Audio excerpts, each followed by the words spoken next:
You're live. Hello, and welcome to Launching Your Broadcast Career.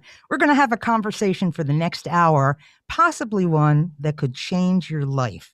I'm Lee Richards from Broadcast Pioneers of Philadelphia. I'm on the board of directors. I also work for Classic Rock 102.9, MGK, and on the weekend, I do a feature for KYW News Radio.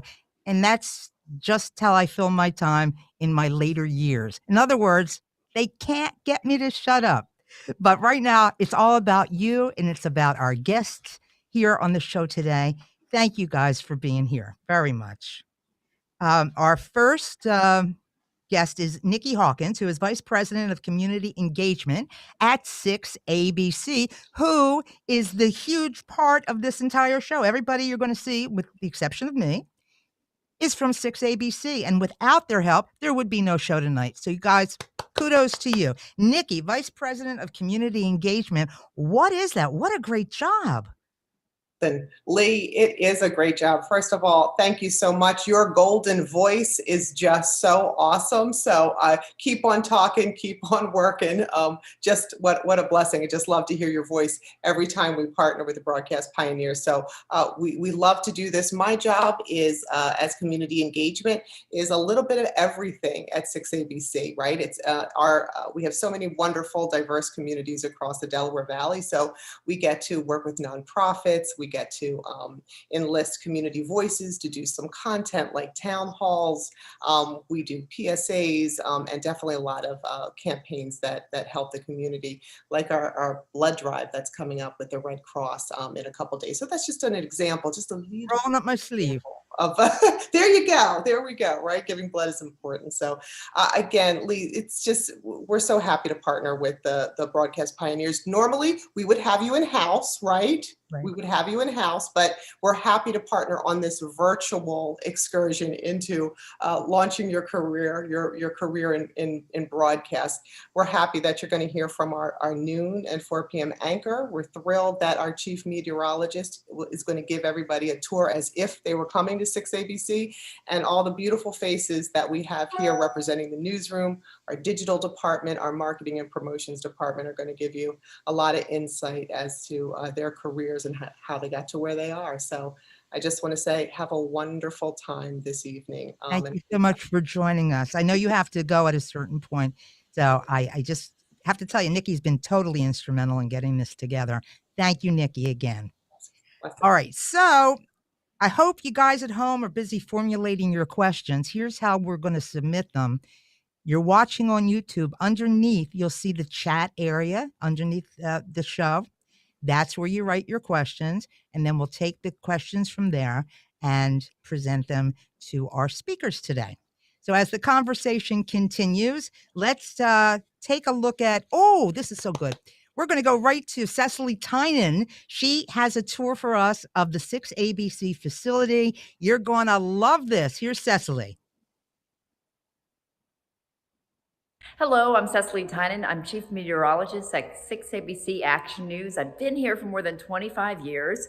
And what I want to do is give you a tour of the station. Now, things are a little bit different now since with COVID, we have most of our workers working remotely from home. So you're going to see a lot of empty offices, but hopefully we'll eventually be able to bring more people back to the station. It's pretty amazing though, how we've had to adjust. And we even have producers working from home. We have a lot of our anchors from home, and almost our entire sales department have been working from home. So, you know, with the pandemic, things are different, but I'm really excited to give you a tour. So let's go inside. All right, we're going in right now. Forgive me if I sound muffled because I'm wearing a mask, because that's what we have to do here. So what I'm gonna do is show you. So this is where our reporters work and a lot of our producers. I'll show you the sports department, which is dark right now because all our sports anchors are working from home. This is where, when they come back and they do some reports from the building, we have a little sports studio here. Special projects, this is where we have our investigative reporters who are right now in the field. Again, a lot of empty offices. This is our weather office. Adam's working from home right now, and I'm giving a tour. And this is where we do some of our Zoom interviews. Now, the area you see glassed in, this is our assignment desk. And this is kind of what I like to think of as the neurological center for a newsroom. And you hear scanners, they're listening to scanners and getting ready to send crews. This is our newsroom. This is where, before COVID, every single desk would be filled, but we do have reporters and producers working on stories and editing stories. Speaking of editing, these are our edit bays, and this is where our editors will put pictures to reporter track. Nadine is working very hard there. And I don't want to bother them too much because we're getting ready for the 6 o'clock newscast, and they're under the gun. Now, here is our ENG, electronic news gathering. I love this because I feel like it looks like something from Star Trek. And they're getting in, giving a little tour here so look at all this. So they're getting all the feeds, and right now, from all our remote reporters. And what'd you say? And Adam too. Adam's been working from home there. Thanks, Chris. I just think it's so cool in here. All right, now close everything. Stay healthy. I'm gonna go into the control room. Now this is what we have, 2 control rooms, and this is basically what controls the newscast that's going on right now. Right, this is control room 1, control room 2. So they're basically going to different reporters, going to different cameras.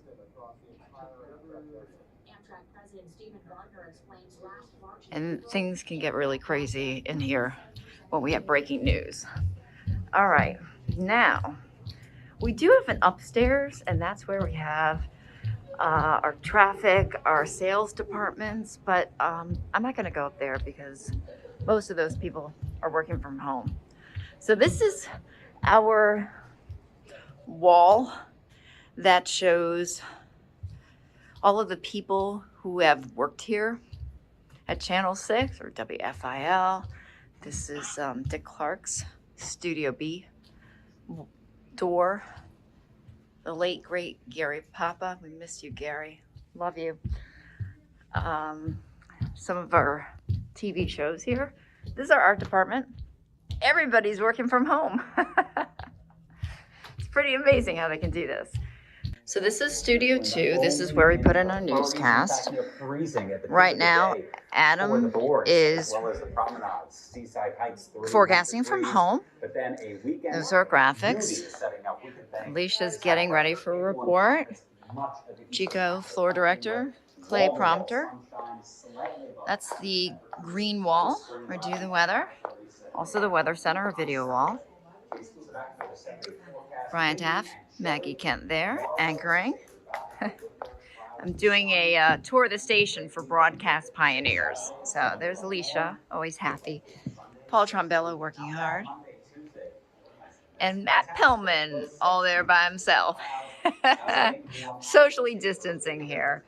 So I hope you enjoyed the tour of 6ABC. Thanks for joining. Bye. Hi, thank you, Cecily. Was really great place to work. You guys, you're so lucky.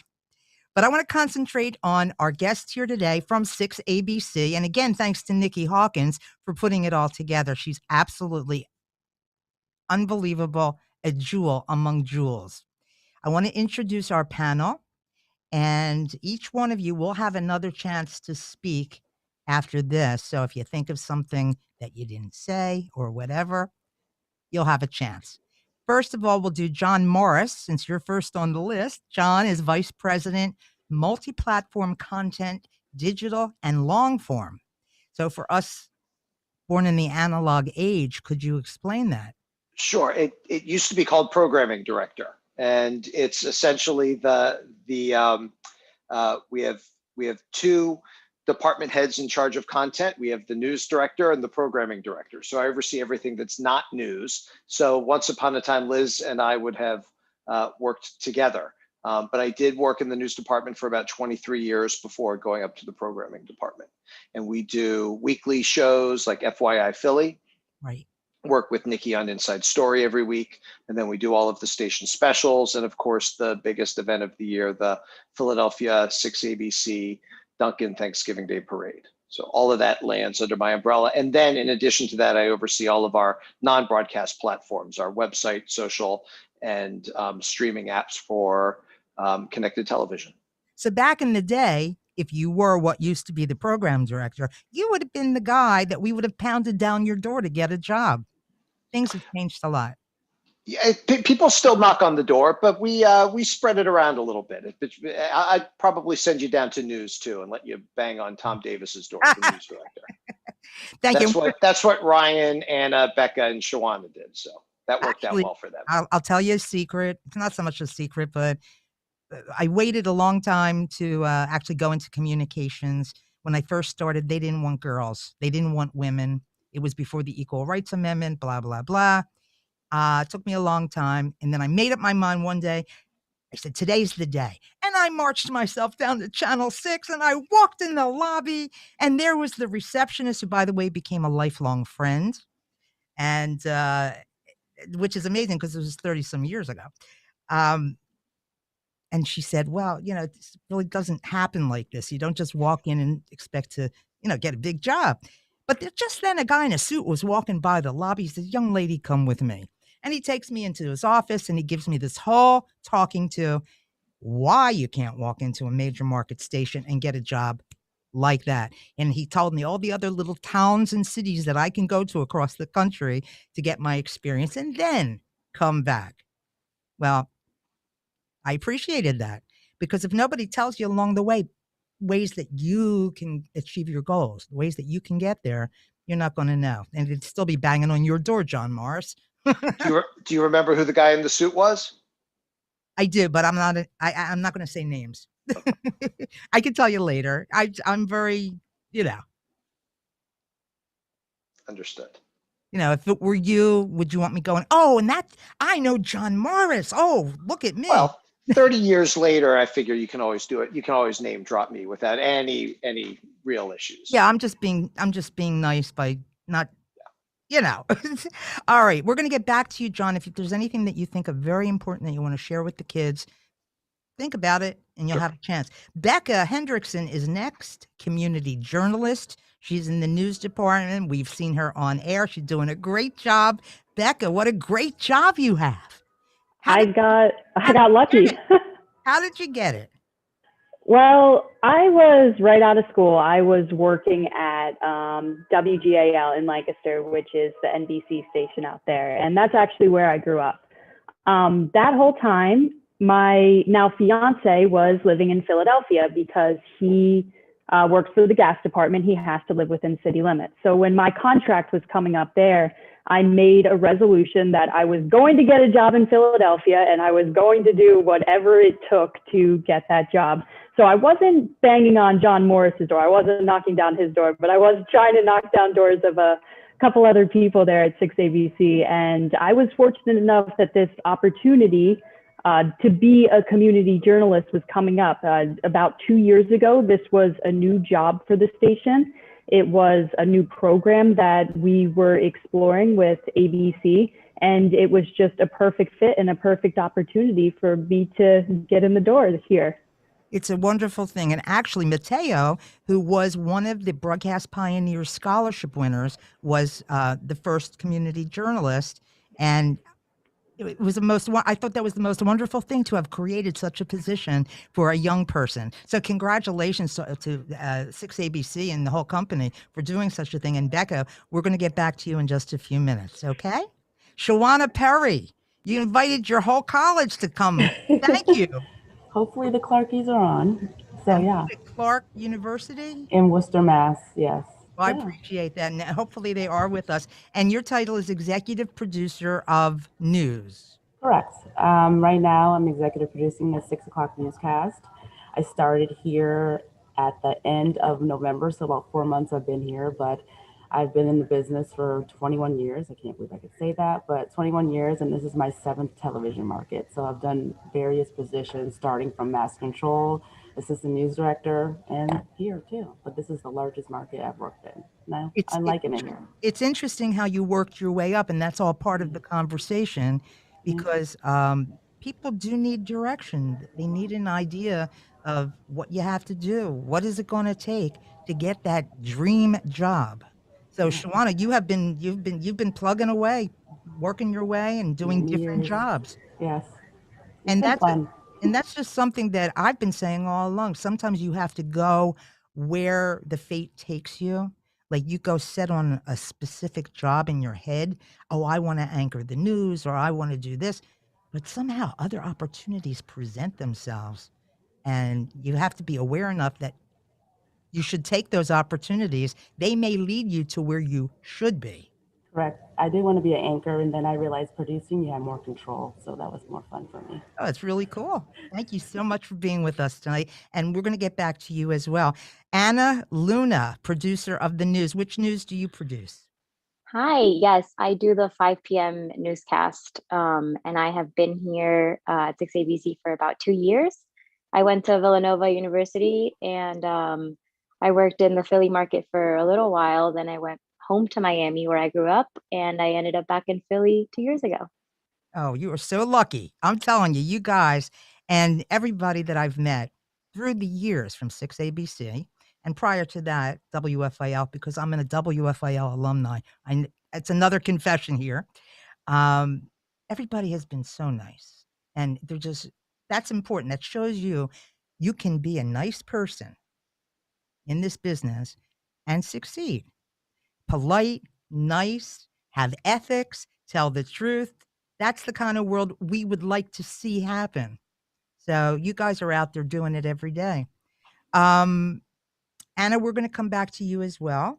So if you have something that you want to share to the kids, that'll be the time to do it. Ryan Palmer made it. Now you're a producer of news. Let me guess. If you just got home, it had to be already on, right? Yeah. So my show is up right after Anna's. I do the 5:30 newscast at Action News. I started in August 2019. I had been in the Philly market for about 4 years before that at one of our competitors, and moved on to bigger and better things here at Channel 6. I went to Temple University. I grew up in the area, so it was great to be able to land the job here, working in basically my hometown for the best station in my hometown. What area did you grow up? I grew up in Souderton. Souderton. So that's part of it. Everybody comes from a neighborhood or a little town. Our area is rich with all of that. And that is an amazing thing. We're going to talk more with you as well. Start thinking what you want to the wisdom you want to share. And finally, Troy, I've been dying to talk to you.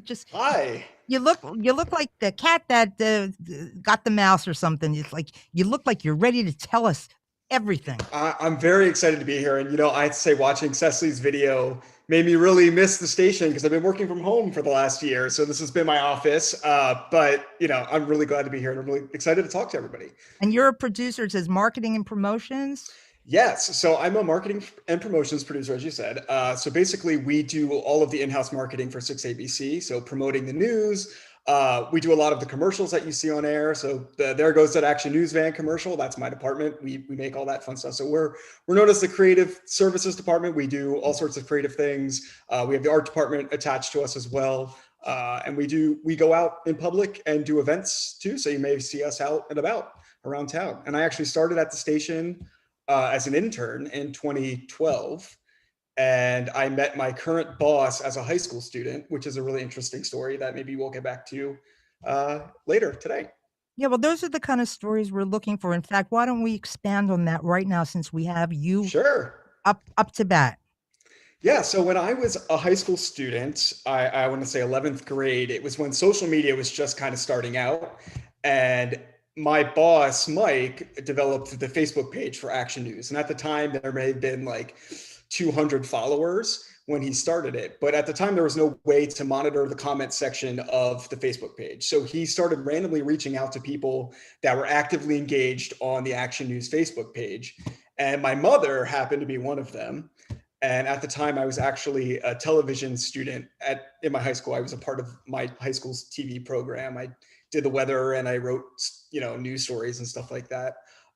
So she was like, "Hey, I have this son who, is interested in television. Can I bring him along to meet you?" And he was like, "Sure." So he brought my mom to the station. He brought me with, and I met him because he wanted her to be a Facebook moderator and check the Action News page for bad comments and send them to Mike, and he would delete them. It was a very antiquated process.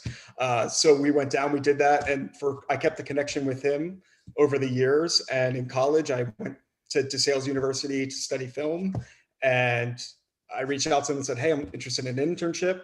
And I got an internship shortly after that and have been with 6ABC since then. So 2012. That is the Yeah. dream.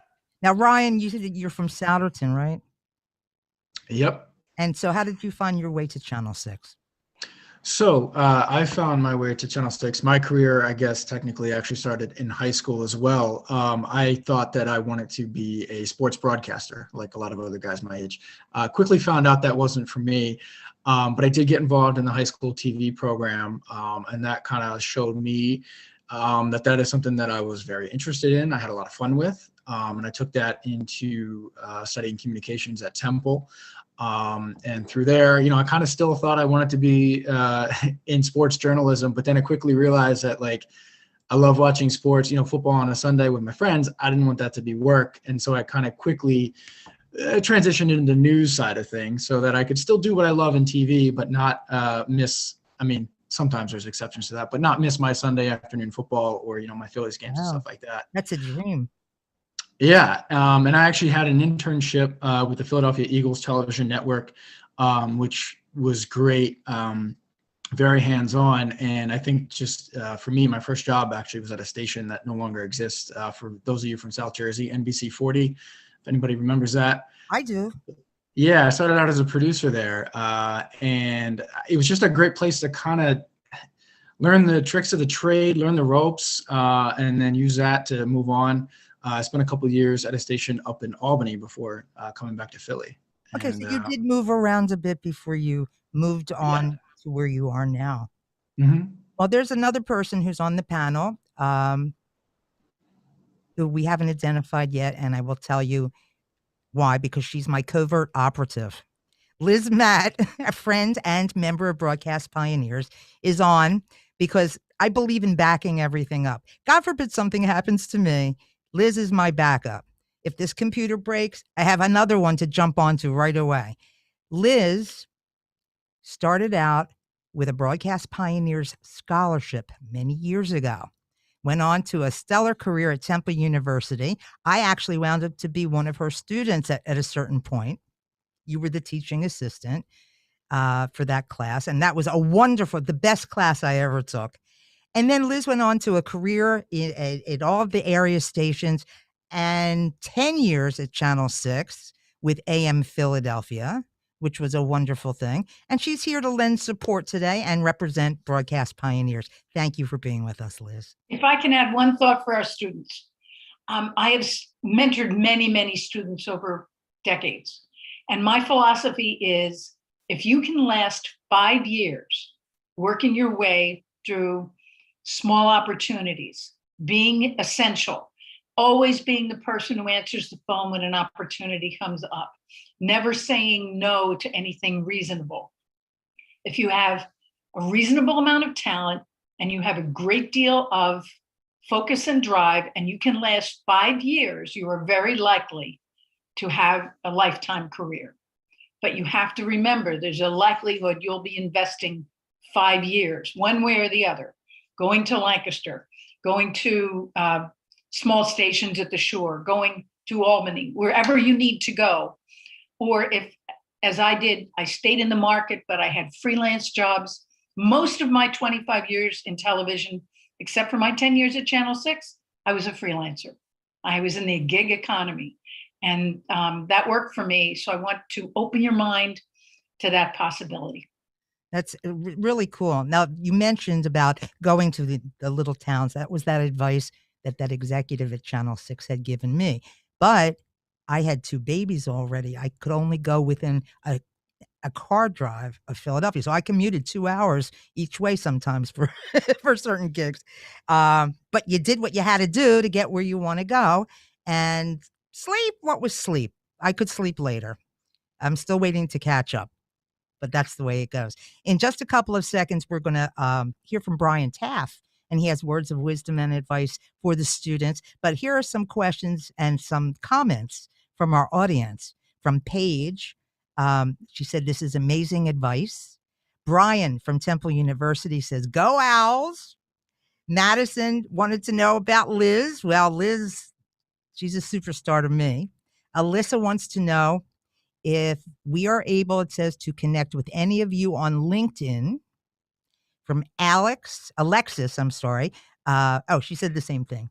And from Jeff, for those who hire staff, what skills and qualifications do you look for in new hires? And we're going to come back to these questions and more in just a couple of minutes. I want to tell you that our keynote speaker tonight is Brian Taff. We're very excited to have him. And we're going to go right to Brian and hear from him right now. Here's Brian Taff. Good evening, everyone, and thanks for joining this event tonight, for taking a couple of minutes to listen to me. And from the bottom of my heart, thank you so much for being on this journey in the world of journalism and media. My name is Brian Taff, and my journey in this profession started early on, way back to a time when I can remember being a kid. And my parents would almost religiously tune into one of the 3 network evening newscasts each night to get the word of what happened in the world that day. Those men loomed pretty large in our home and in my conscience. Of course, the world both in and out of that television has changed in so many ways since those days. But I've come to realize the essential function of what those evening anchors did those many years ago is wholly unchanged with respect to our essential function today.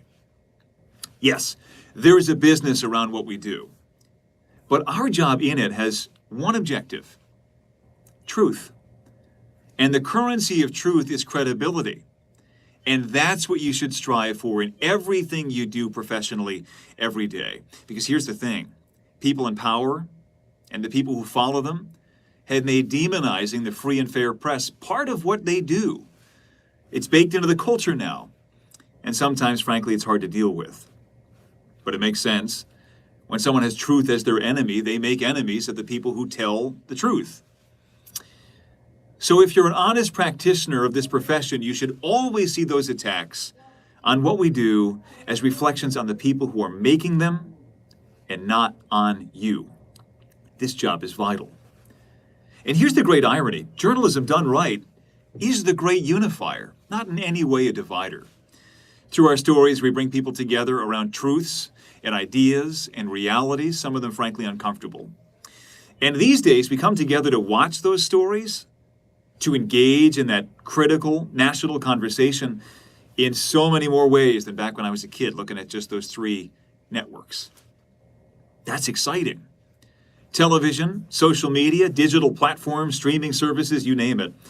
The future of journalism is so bright because the opportunities for truth have just multiplied exponentially. And you're about to be a part of that, driving the change, fueling the conversation. But always remember this, no matter how talented you are, your success in this journey hinges on only one thing, just one: your credibility. That's yours alone to build in this world. So be who you are, not who you think someone else wants you to be. Say what you know, not what you think someone else wants to hear from you. Do all those things. You're doing it right. I'm cheering you on this journey because the world will continue to change, and so will how we do what we do. But it's up to you to make sure that the essence of what we do remains truth. and that will always endure. It needs some champions. Good luck. I'll be wishing you every single success on this journey, and I can't wait to watch. Thank you so much, Brian. This is absolutely amazing because there are many of us who learned long ago about truth and about ethics in this business. And if you tell the truth and you have ethics, you can't have fake news. So he is so right. And in fact, our forefathers actually put it into the Constitution. If you look at the First Amendment, they thought that what you guys do is that important that it should be a guaranteed right. So thank you for all that you do. I have a question now, which is going to Brian. Oh, from Brian at Temple for Troy. How big is your marketing team and what's the favorite thing you've done? Oh, so our marketing team is, I would say there's about 3 or 4 of us marketing producers, and then we have an art department of around 10, I want to say. And we also have 2 social media producers in there as well. So we kind of all work together to do marketing. And the second part of the question was? What's your favorite thing that you've done in this job? Favorite thing that I've done? Well, we've done a lot of fun commercials that have been a lot of fun to work on. One that I could think of recently, we did a couple years ago, actually, we had 2 kids make over their parents' family van and turn it into the Action News van. And we hired a big production crew and actors, and it was a lot of fun to work on. So we get to have that kind of like film set type experience as well in this job, which is really, really fun. And we also do a lot of activations out in the public.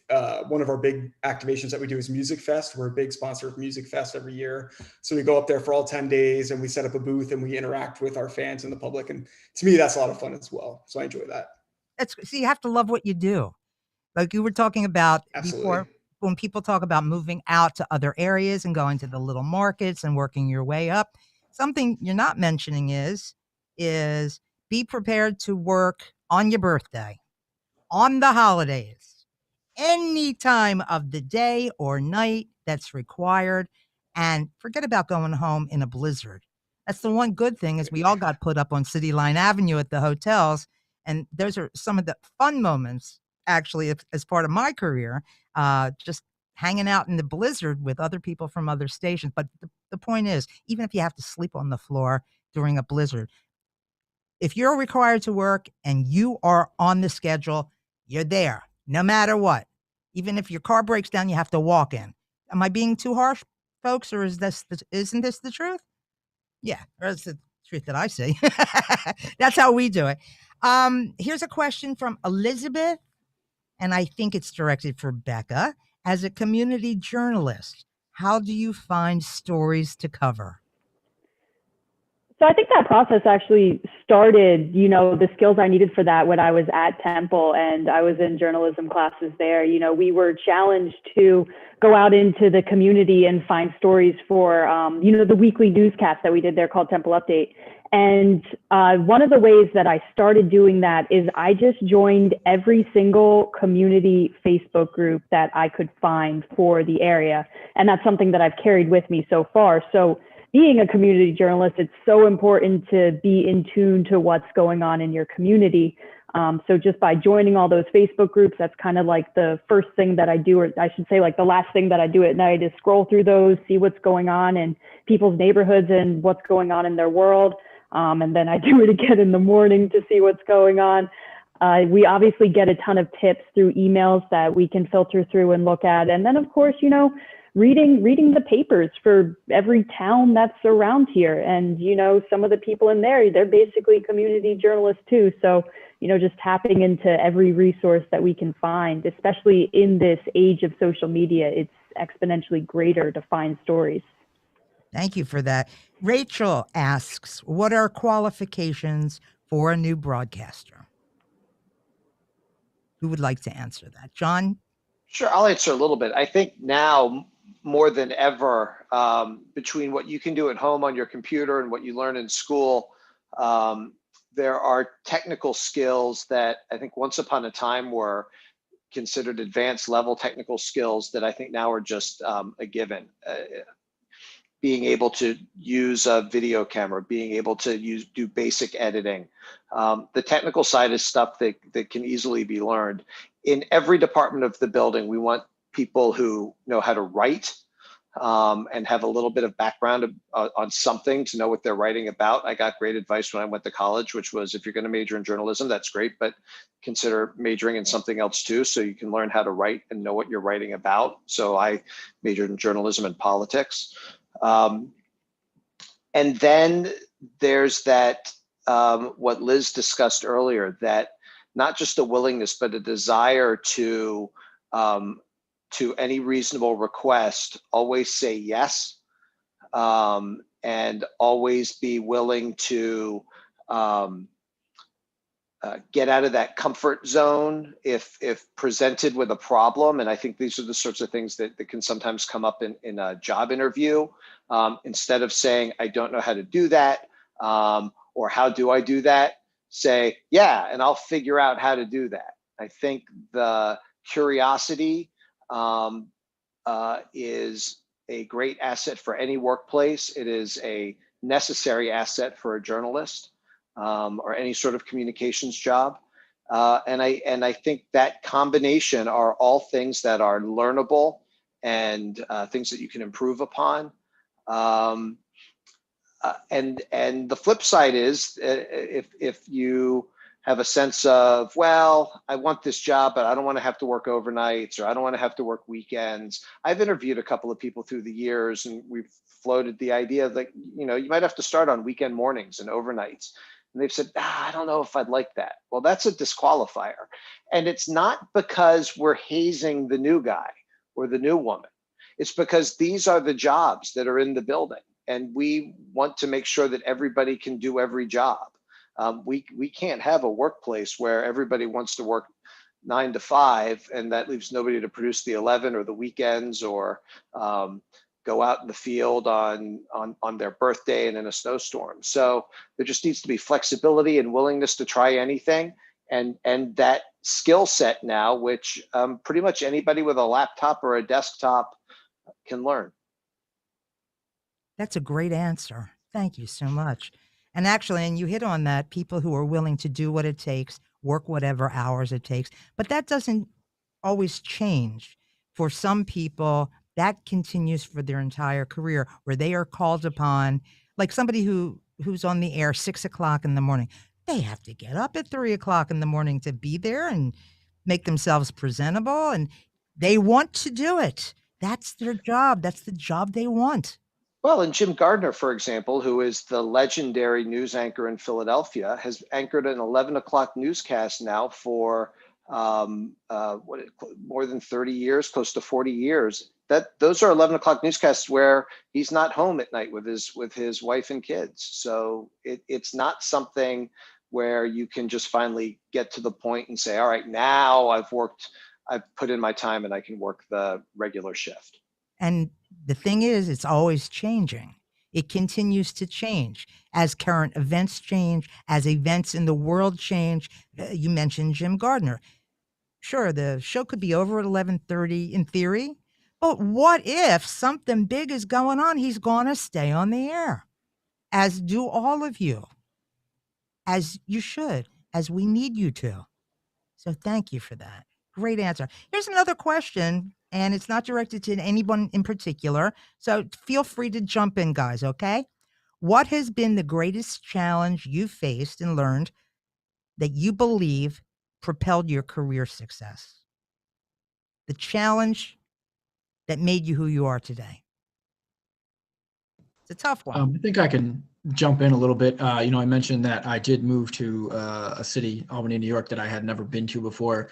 I did know one person there, but I will say making that jump was a bit of a challenge, because all of a sudden you're kind of thrust into this pretty competitive environment with a bunch of strangers. And I think to kind of find my voice and kind of show that I belong there, show that I fit in, and not only that, but could excel there, was a challenge. And I think that taught me going forward, whether it be for interviews or just looking at jobs elsewhere when I was looking to move on, it gave me the confidence that I needed, that I was able to do that, that I could really fit in anywhere. So I do think that when you go about finding these jobs in these places that maybe you've never heard of, while it is something that for a lot of us is necessary, it is a bit of a challenge, but it is something where you will learn a lot about yourself and who you are in this industry.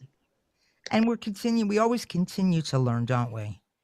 As you are in the jobs you are today, and even if you stay in that job for a very long time, every day is a learning experience. Every day it's something new. And the field. Can I jump in with one thing here? Sure. When it comes to entry level or your early part of your career, I can think about some things I did where I had to have complete confidence in my unique way of being in front of the camera and being with people. And I remember I was auditioning for what was then New Jersey Network for a job as a consumer reporter. So rather than do the usual, whatever you would think a consumer reporter should do, I put on a pith helmet and did an entire audition on how to, what if you lost traveler's checks, which don't even exist anymore, but imagine, what if you lost your credit card in Nairobi, Kenya? Which credit card company would make it easiest for you to get money in your pocket right away? But I did the whole thing with a pith helmet on, and it made me memorable. And in fact, I never did get the job as a consumer reporter because they thought I was funny. And they said, what else do you like to do? And that's how I worked my way into doing what I really belonged doing, which was arts reporting there. But I just have confidence. I was never thin. I was never a Barbie, but I had 25 years on the air because I was able to own who I was, connect with the audience in a real way. And if you feel like you have that gift, don't chase blandness.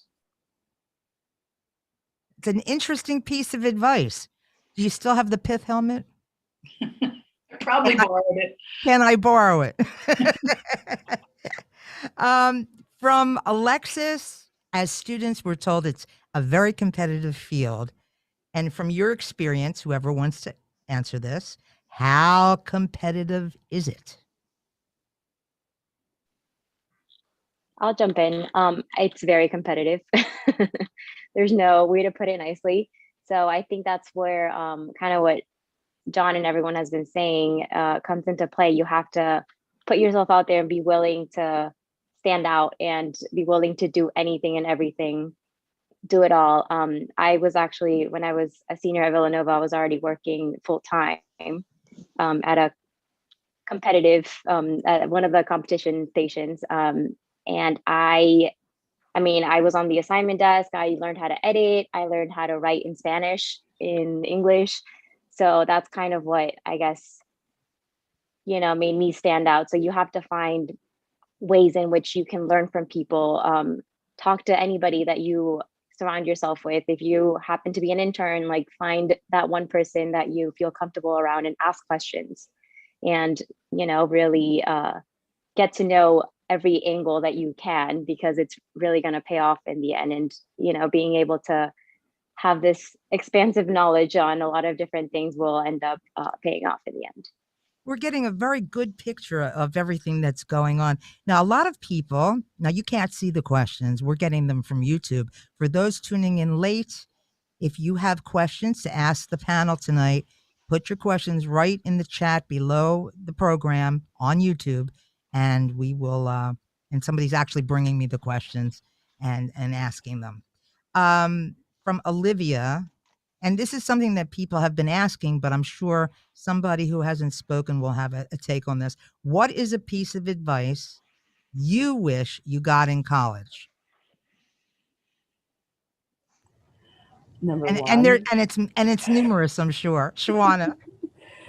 I graduated with a degree. College was this is not expensive, but it was $100,000 after I finished. And I wish someone would have told me that my first job was going to be $7.50 an hour. I got $4.25 an hour.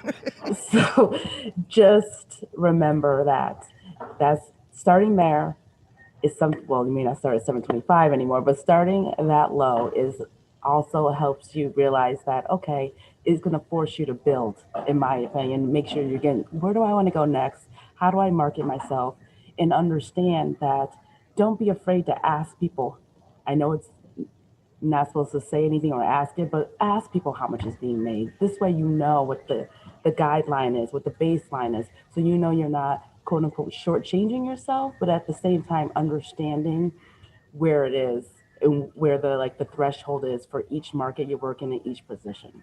I'd love to jump on what Shawana just said, because that was actually a great piece of advice that someone did give me. I was an intern at a TV station in Columbus, Ohio, when I was a senior in college, and used to just drive around with photographers. And one of the photographers said something very similar, which is wherever you end up, before you go, figure out what the cost of living is in that market, find out what other people making that job are making, and understand that the $7 an hour, $7 an hour in Philadelphia is not the same as $7 an hour in Columbus, Ohio, and do your homework and do your research, because that can actually make it a little easier to breathe through the process. That's a really tough question. How do you ask people, what do you make? I wouldn't have the guts to do it. Well, I'm not sure you ask, hey, Troy, what do you make? I think you ask around, say, hey, Troy, so, I'm looking for the job. I have in our program department, I have no idea. What do you think at 6ABC, a job like what's a reasonable thing to ask? Find somebody who's in that position. Never ask what they're asking or what they're making, because nobody wants to answer that question, but sort of back around into it, and you can usually get something in the ballpark. And now there are websites that that compile salary information for companies and markets. I can't remember the one, but I think we all do it whenever we see that there's a job open somewhere. We look to see what that job is and how much it pays. That's a really good question. And I'm sure there's other pieces of advice, things that you wish you had asked when you were in college. Anybody else can think of one off the top of your head right now? You'll remember it at 2:00 in the morning. I know that's what usually happens. Oh, yeah, I should have asked this. All right, this is a good one. What are 3 reasons 6ABC has been #1 for so many years? Volunteers. I think I'll chime in. I think one big point is our connection with the viewers. And I think we realize that in the marketing department, we have a really strong connection with the viewers, and we make an effort to connect with our viewers. And I think our viewers understand that, and they look to us almost as if we're a part of the family. They tune in every night and see Jim Gardner on TV and they feel at home. And I think that that's something that we kind of really pride ourselves in, is that connection we make with the viewers. And just to kind of expand on that, because I worked at another station in the city, I think that is an emphasis that I was very surprised about when I got to Channel 6, to kind of see how a story that maybe another station might have just said, oh, no, we're not going to do that. We're not going to send a crew there. But it's vital to this maybe small part of the community that Action News says, yes, we need to be there, and we need to prominently feature the story, where people like Becca come in with community journalists, Mateo, and just other ways to show that story. I do think that the connection to the community is one of the things that separates Channel 6 from really any station anywhere, but especially in Philly. Yeah, it sure does. It sure does. And everybody still says, these many years later, there goes the Action News van again. And they're still saying it today. All right. We have, believe it or not, only 12 minutes left. This is going by very quickly. If there are more questions from the audience, feel free to type them in now. And as we have time, we will get to them. We didn't hear too much from Anna. Anna, in the job that you do, can you tell us, give us a half hour of Anna's duties? Yeah, so I actually work really closely with Ryan, since he's my second hand. And I've actually been working from home. So he's actually putting my show on the air, per se. So he's the one talking to the anchors and to the reporters during my show. So we bicker a lot all day, but we get along in the end. How do you do it from home? So it's actually very challenging. But I have an entire setup I have a remote access into my desktop at work. So I can remotely access everything that they're seeing at the station. I have one screen less and everything is a little bit more slower and more complicated. And I don't get the craziness of the newsroom and, hey, we're sending chopper to whatever accident. And I don't get to hear any of that, but I still get to access everything remotely. So I get all the information that we get, everything that is in our system, I have access to. Perhaps it's So even easier to think when it's quiet, right? yeah, but sometimes I lose track of time, and then I'll be like, oh my God, it's so quiet. And then it's almost news time. And Ryan, and then I'm rushing. You know what? But you're doing it. And sometimes the adrenaline is just what you need. Yes. And Ryan, you work with Anna. And what is it then that you do that you pick up from her? She's doing it at home. You're doing it in-house, right? Yeah, so essentially, aside from just working together all day to kind of divide up the stories throughout the course of the 5 o'clock hour, once 5 o'clock hits, I actually get, instead of waiting till 5:30, I go into the control room at 5, and I'm on the headset with the director and the anchors. Anna's on the phone with me too, kind of because she obviously knows the show, she built it. But just basically, you really do need a person in that control room, kind of making sure that everything is going smoothly. And when issues arise, which they do, always do, never fails in news, being there to kind of adjust and handle those. Mainly, I guess the best way to put it is I'm kind of Anna's voice for the half hour that the show is on the air. That's a big job. All of this, each one is so important to all of the others. Now, Shawana, you're an executive producer. What is the difference between executive producer and producer? Well, no, I get to make sometimes the final decision for going into the booth, because my whole thought process is that once the producer goes in there, they're in charge. They know what's going on at the last minute. But here I work with reporters on certain days. If it changes, worked with Becca several times. And I work with them to formulate some of their stories with who they're going to interview, the video, the graphics. So it's like putting together a mini project every day, which is very interesting because I was terrible with it at school, but at work it's great. And then I read the newscast, the stories that Anna and Ryan read, but for the 6 o'clock newscast. And then I'm checking to make sure the spelling's correct, or trying to make sure, like, I'm still learning the way, like, sometimes things look, because I've worked at different TV stations, but every TV station has something different, learning different ways that people like format things. So it's fun working in a place where it has such a great reputation, and then also always ready like to learn something new. And I say that I have worked in, like I said, several markets, but there's no way I could do this job if I hadn't done other jobs, because this place is really intense in a good way. That's good. It's a good anxiety, a good stress versus bad stress. We have some more questions. Here's a really good one. Now, those of you, speaking to the students who are watching, most of you who are in the communications schools, you've taken the history of communications, which you usually get as a freshman. And you've learned how our communications have evolved from early on all the way up to today. As one who lived through a great change in our communications. Well, first of all, I'm not this old, but as a baby, my parents loved radio, but radio is not radio today. Radio had to change into what it is today because of television. And so everyone had to find their new niche, their new place to be. As the new technology continues to evolve, and we're just starting, and look at the changes we've had in the past 10 years. So with new technology, everyone will continue to change and adapt. And as John Morris said, what was specialty skills just a few years ago are now commonplace skills that people can learn on their computers at home, like editing and so forth and so on.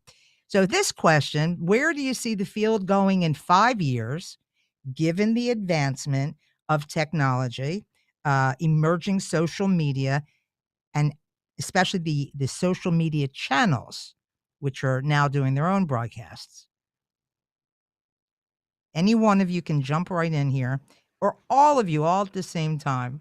So I'm laughing a little bit because we have a station town hall meeting coming up in a week or so, and we open it up to questions from employees, and some of them can pre-submit the questions. And that is a question that we get for every town hall. And just yesterday, I was joking with our general manager saying, is there a requirement that at every town hall someone needs to ask what the business is going to look like in 5 years? Because I think that the real answer is that we're still feeling a lot of that out.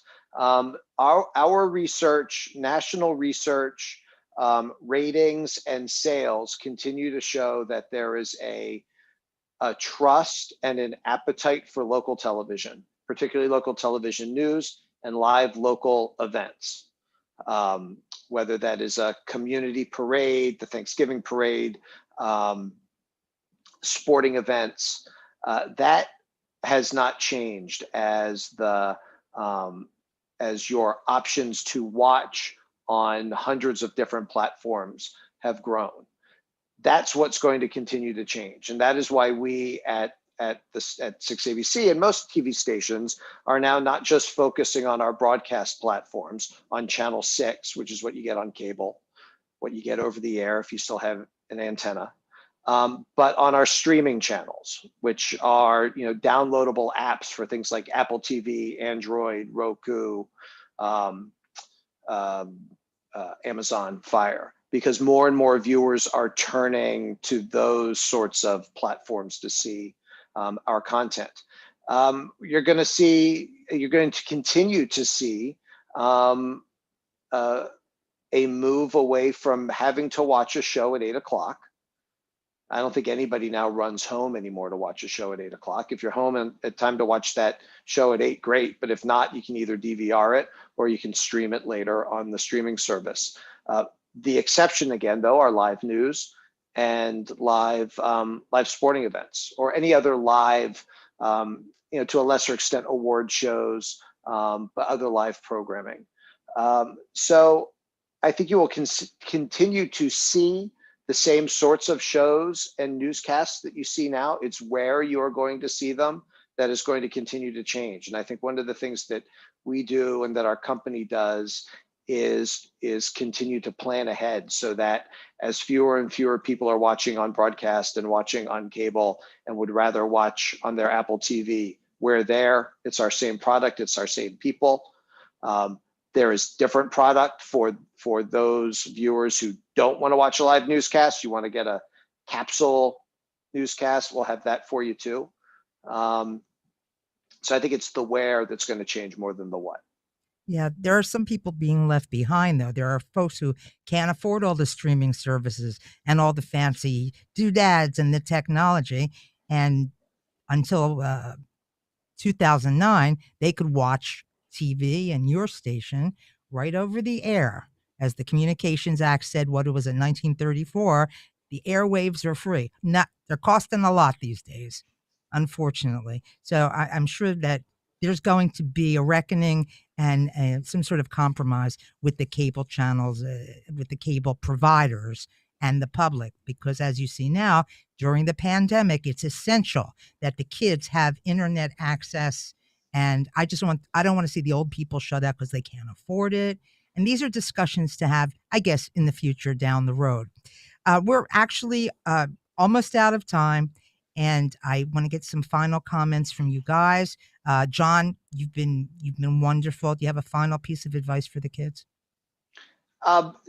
Work hard, be flexible, be willing to go anywhere. And when opportunity presents itself in front of you, have your first reaction to be, yes, I'll do it. Okay. And I agree. And Shawana, in 10 seconds, piece of advice.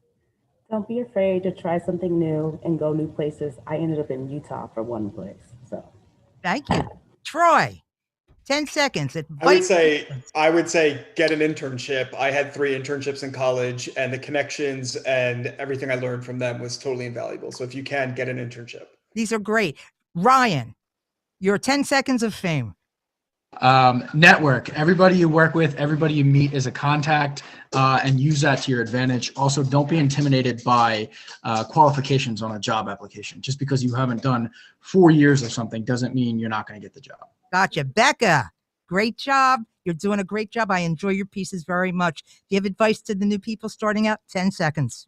Yes, if you're a senior, start applying for jobs right now. Make it clear in that cover letter that you are graduating in May, and find out who the news director is at that station and email them directly and tell them that you applied and to look for your application. Thank you. And finally, Anna Luna, piece of advice, 10 seconds. Don't be afraid to ask questions. Reach out to everybody and everyone you meet. Ask as many questions as possible, and always stay in touch with everybody you come across. Thank you. Fabulous show. It was great having a conversation with you guys. And thank you, the viewers, for your questions.